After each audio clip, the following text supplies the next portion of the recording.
The atmosphere inside the studio was calm and professional as the cameras began to roll, but beneath that polished calm, there was already a faint hum of tension.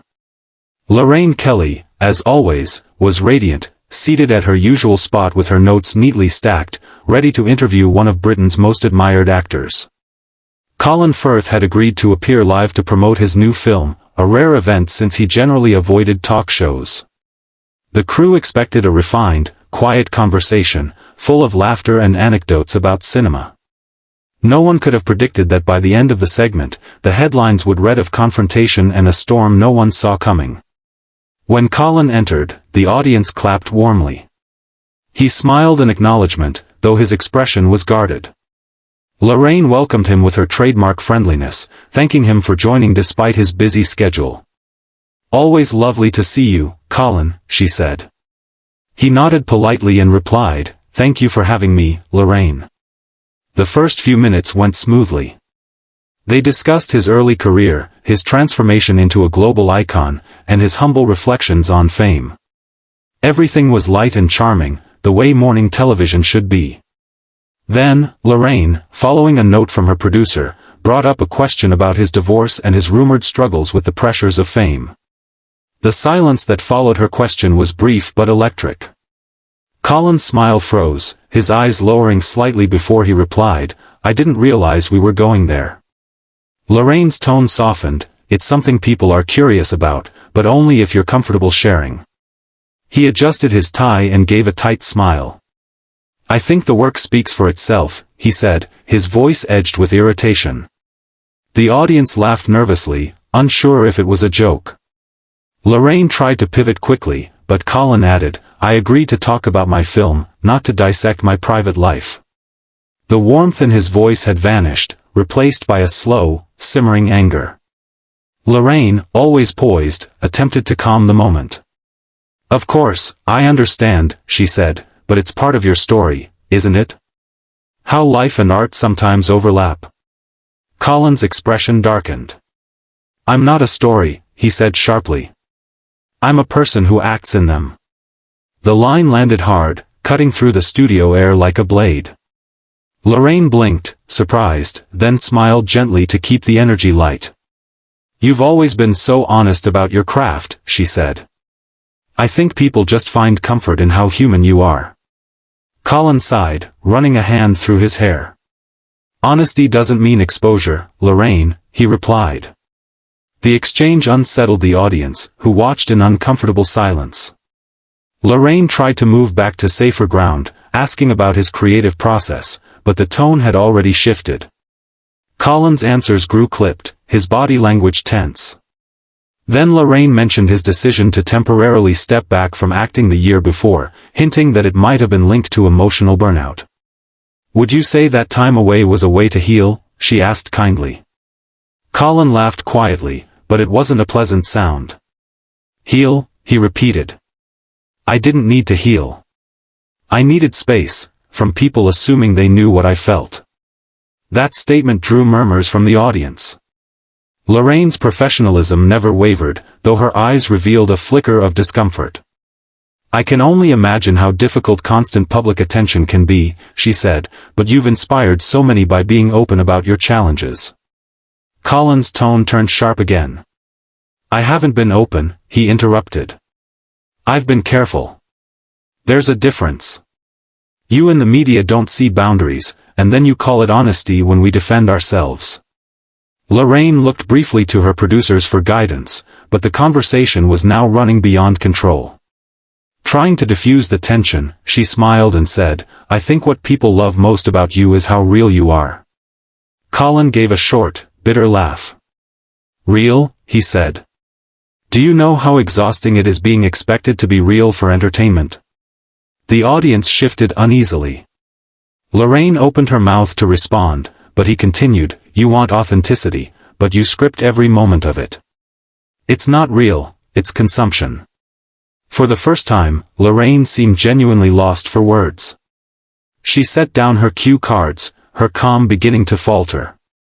"Colin," she said softly, "that's not fair." He leaned forward, voice lower but firm.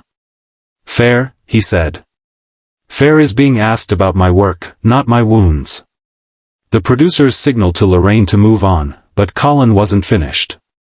I've sat on couches like this for years pretending to be fine, smiling while people dig for pain they have no right to touch. His tone wasn't loud, but it was full of restrained fury. The live audience was transfixed, silent except for the faint buzz of studio lights. Lorraine clasped her hands together and said quietly, "I truly didn't mean to upset you." Colin looked at her for a long second and said, "I know you didn't. That's the problem, it's become normal." The crew could feel the unraveling happening in real time. Lorraine tried to pivot completely, thanking him for his new film, but Colin interrupted again.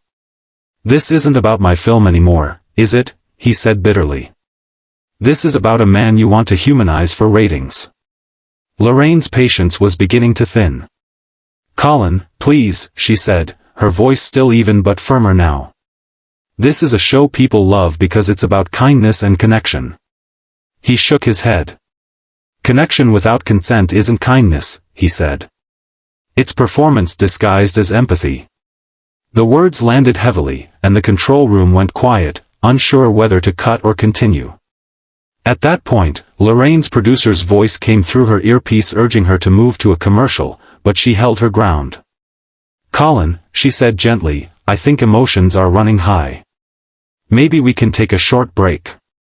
But Colin stood up abruptly, removing his microphone with steady, deliberate movements. "No, I think I'll take my own break," he said coldly. Lorraine looked up at him, stunned but still calm. "Please don't leave like this," she said, but he didn't respond. The audience gasped as he turned away from the camera, muttering, "I should have known better." The crew froze, the floor manager unsure whether to intervene. Lorraine, shaken but professional, addressed the audience, saying softly, "We'll be right back." The camera panned quickly to the show's logo as Colin walked off the set. The moment went viral almost instantly, clips flooding social media before the live broadcast even ended. Hashtags like, "Colin Firth walks off" and "Lorraine show chaos" began trending worldwide within minutes. Viewers were divided, some criticized Lorraine for pushing too far, others defended her for maintaining composure under pressure. Behind the scenes, the mood was heavy. Lorraine sat quietly during the break, exhaling deeply while producers surrounded her. "I didn't mean to provoke him," she said quietly, and no one disagreed.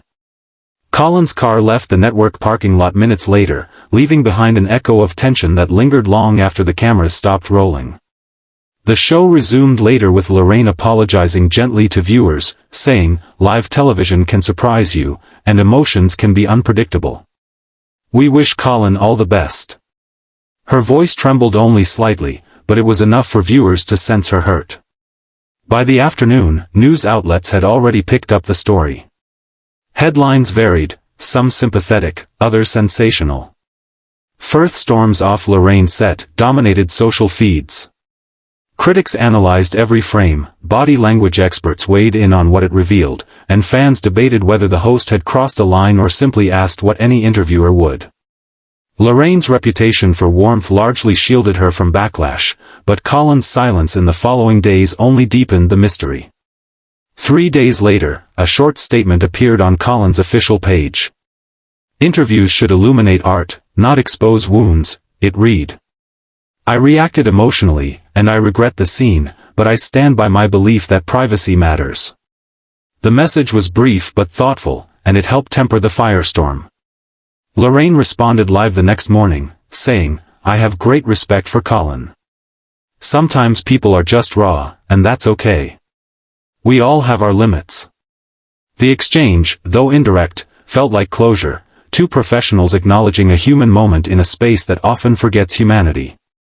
Still, the incident lingered in public memory. Commentators said it revealed something deeper about the modern relationship between fame and vulnerability. In a world where celebrities are expected to share every emotion, Colin's refusal had struck a chord. It reminded people that privacy isn't arrogance, it's self-preservation. Lorraine's grace under pressure, too, became a lesson in empathy under fire. She was praised for not retaliating, for choosing compassion even in discomfort. Weeks later,